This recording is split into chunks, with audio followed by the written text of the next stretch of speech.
നമുക്കൊരു ഇൻട്രസ്റ്റിംഗ് ആയിട്ടുള്ള ചെറിയൊരു പരിപാടിയായി. ഈ കൂട്ടത്തിൽ നിന്ന് ഞാൻ ഒരാളെ സെലക്ട് ചെയ്യാം. അദ്ദേഹം അമ്മയെ വിളിച്ചിട്ട് ഞാൻ പ്രോട്ടീൻ പൗഡർ വാങ്ങിക്കാൻ പോവുകയാണെന്ന് പറയുക. അവിടുന്ന് എന്ത് തരം റെസ്പോൺസ് ആണ് നമുക്ക് കിട്ടുന്നതെന്ന് അറിയാം. ശക്തമായ എതിർപ്പാണ് വരുന്നതെങ്കിൽ ഞാൻ ഒരു കുപ്പി ഹോർലിക്സ് ആണ് വാങ്ങിക്കാൻ പോകുന്നതെന്ന് പറയുക. അതിനെന്ത് റെസ്പോൺസ് ആ കിട്ടുന്നതെന്ന് നോക്കാം. ഹലോ, ഞാനാ അഖില്.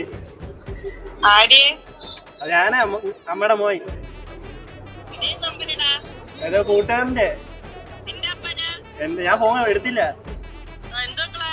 അമ്മ പിന്നെ ഞാൻ ഒരു പ്രോട്ടീൻ പൗഡർ വാങ്ങട്ടെ? എന്ത് പ്രോട്ടീൻ പൗഡറാ? ഇല്ല, ജിമ്മിന്റെ. അല്ലെ ഹോർലിക്സ് വാങ്ങട്ടെ? ഹോർലിക്സ് പ്രോട്ടീൻ പൗഡർ അടിക്കട്ടാ? പൊടിയൊന്നും മേടിച്ചു കൊടുക്കണമെന്ന് ശരീരത്തില്ലാത്ത ആവശ്യമില്ലാത്ത അസുഖങ്ങൾ ഉണ്ടാക്കുമെന്ന് എല്ലാരും വഴക്ക് പറയുന്നത്. ഈ പൊടികളൊക്കെ മേടിച്ച് ശരീരത്തിൽ കൊടുക്കുന്ന അപ്പൊ ഹോർലിക്സ് വാങ്ങട്ടെ? ഹോർലിക്സ് വേണ്ടില്ല, അത് വേണമെങ്കിൽ എല്ലാവർക്കും കഴിക്കുന്നില്ല.